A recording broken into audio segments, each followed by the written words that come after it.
Olá!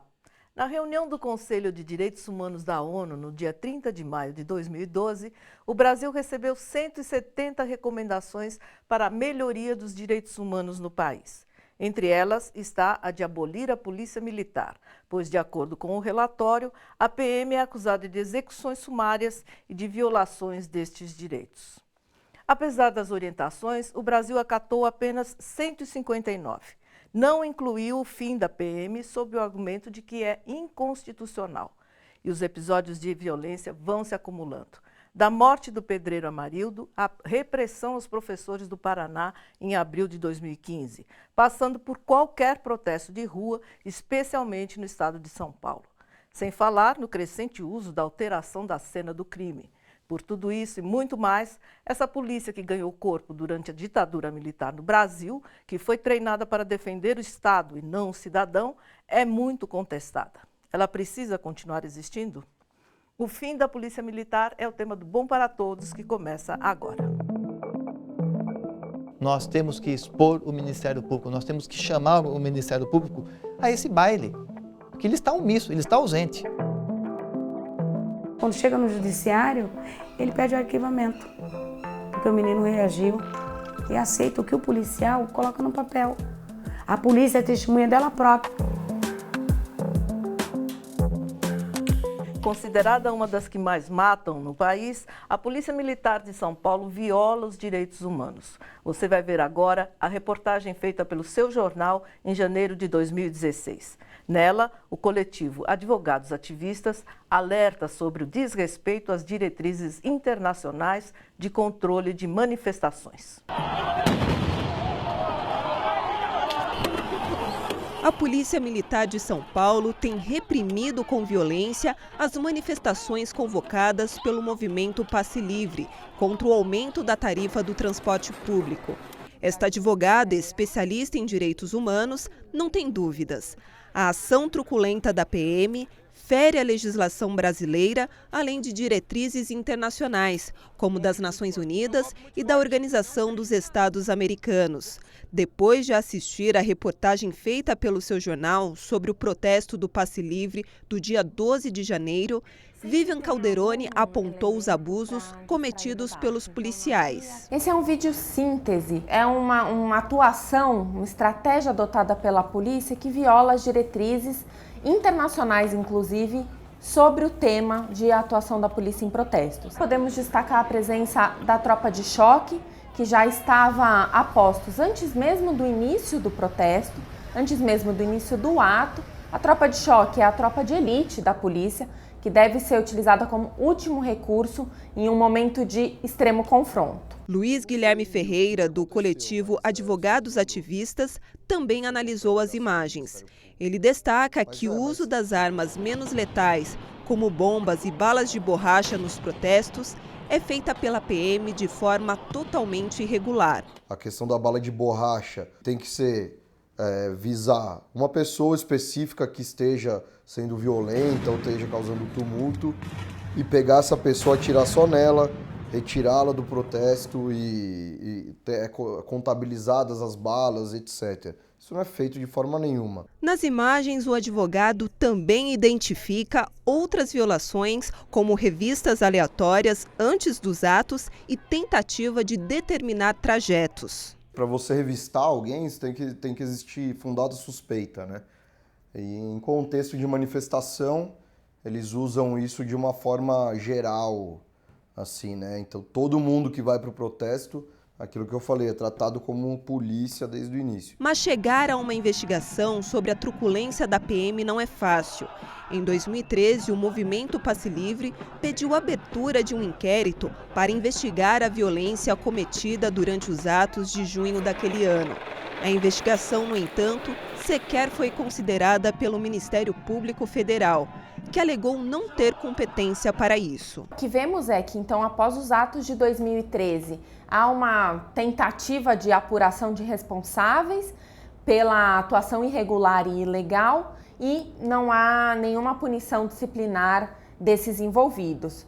Qual é a mensagem política que isso passa? De que eles devem continuar agindo dessa forma. E é justamente isso que estamos vendo agora. É o mesmo filme que está passando. A própria PM é uma herança da ditadura, né? A polícia, ela é militar, assim como a ditadura foi militar. A polícia militar, ela tem que acabar, né? Isso já é um fato notório, né? Isso tem recomendação da ONU nesse sentido. Agora, com os números de 2015, chegou-se à conclusão de que a polícia que mais mata no mundo é a brasileira, né? Os números de mortos pela PM paulista em 2015 superou até os de 2006, né? No confronto, se é que a gente pode dizer assim, com o PCC. Enfim, é uma corporação descontrolada. O nosso especialista de hoje é o tenente-coronel da Reserva da Polícia Militar do Estado de São Paulo, Adilson Paz de Souza, mestre em Direitos Humanos pela Faculdade de Direito da USP.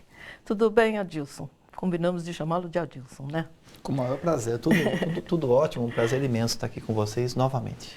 A gente pode falar, começando por essa matéria, os militares são preparados para defender o país. Isso não faz com que automaticamente ele considere a população um inimigo? Sim. Eu acho que essa associação lógica e rápida que você fez nesse momento que os vídeos acabaram de mostrar, sim.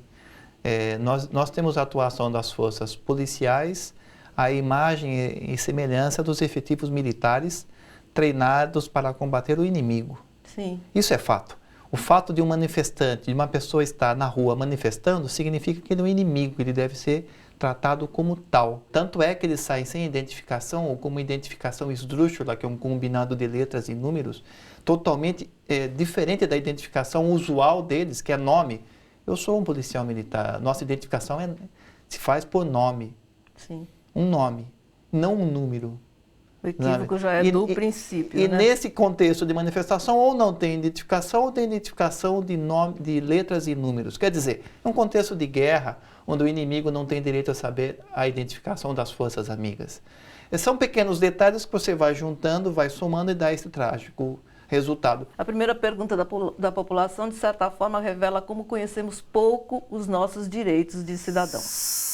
Como que deveria ser a relação da polícia com a sociedade? Porque o que vemos hoje, e não existe essa relação, é uma coisa de separação, né, de truculência, né, principalmente na periferia. A gente que mora na periferia, a gente vê essa realidade todos os dias. Nós temos uma polícia, infelizmente, com o treinamento e a sua estrutura montada na ditadura. O decreto que reorganizou as polícias é um decreto de 69, cita expressamente o AI-5 como base, como fundamento, só pesquisar nas redes sociais. Esse decreto permanece válido até hoje, o que vale dizer, para espanto nosso, que o AI-5 permanece produzindo efeitos até hoje. Acontece que o contexto de atuação da polícia se dá no contexto da atuação de um Estado que não tolera o contraditório, não tolera o contraditório, não tolera a crítica e separa os cidadãos entre os de primeira e segunda categoria, como Norberto Bobbio avisou lá atrás. Sim. E nesse sentido, reproduz um modelo que já é consagrado há séculos no Brasil, né? O professor Luiz Eduardo Soares, ele tem uma pesquisa, ele aponta que as atividades policiais que se dão num contexto de confronto armado representam 1% do total da atuação das atividades da polícia. Ou seja, é óbvio que numa atividade policial haverá um confronto, mas isso representa 1%. A polícia é treinada com base nesse 1% para suplantar o 99%, que é um contexto que não há conflito. Então, ela gera descrédito, desconfiança e medo perante a população, as pesquisas indicam isso, e, por sua vez, os policiais veem o civil, principalmente aqueles que questionam, como inimigos também. Os dois lados são inimigos. E há um choque de credibilidade, conforme as últimas pesquisas têm analisando. Todos nós saímos perdendo com isso. Vamos ver agora um trecho da reportagem do jornalista Jô Miyagi, o exato momento em que um policial joga uma bomba de efeito moral sobre a equipe. Prestem atenção nesta imagem. Ela mostra um policial militar arremessando uma bomba de efeito moral em direção à nossa equipe e a outros profissionais da imprensa que estavam ali trabalhando. Corre! Isso é alimentado pela impunidade. Não há um caso de um inquérito instaurado E lembre que após o fatídico dia do 13 de junho de 2013, que foi uma selvageria na região da Paulista e da Consolação, Sim. as próprias autoridades admitiram o excesso da polícia e prometeram rigor absoluto. Até hoje esses inquéritos não foram resolvidos. Em 2013, outras manifestações também de reprovação por parte das autoridades, prometendo que iriam identificar os culpados, até hoje não teve uma solução. Então é óbvio que existe uma cortina de fumaça, um palavrório sem efeito prático no sentido de punir os responsáveis, e isso permite que se alimente a ideia desses policiais que eles podem agir de qualquer maneira contra qualquer pessoa, infringindo as normas próprias da polícia. A próxima pergunta carrega um pouco de esperança que talvez não se concretize. Vamos a ela. O que eu gostaria de saber é se, na opinião de vocês, a desmilitarização da polícia ajudaria a conter a violência que acontece cotidianamente na periferia de São Paulo, particularmente contra a população de negros, pobres. O que o senhor acha? Eu acho que ajudaria, mas apostar todas as fichas na desmilitarização por si só, acho que poderá causar uma decepção muito grande. Mas, sem sombra de dúvida, a desmilitarização das polícias, isso engloba também a Polícia Civil, que tem uma atuação tão truculenta, e eu não falo aqui com ranço corporativista, de que eu sou da Polícia Militar, trabalhei durante 30 anos, então eu tenho que falar mal da Polícia Civil, não. Historiadores indicam claramente o papel da Polícia Civil também durante o golpe, durante a ditadura. Então nós temos, e hoje em dia, denúncias de como as pessoas são tratadas nos distritos policiais. Sim. Também permite-me dizer isso. A desmilitarização é um importante passo. Nós temos que romper com essa estrutura que foi qualificada e identificada na ditadura. Agora, como é que o senhor vê o senhor não, como é que a própria polícia vê a desmilitarização? Eles são a favor ou são contra? Existe uma pesquisa do Fórum Brasileiro da Segurança Pública que indica que 77% dos policiais entrevistados nessa pesquisa em todo o Brasil são a favor da desmilitarização.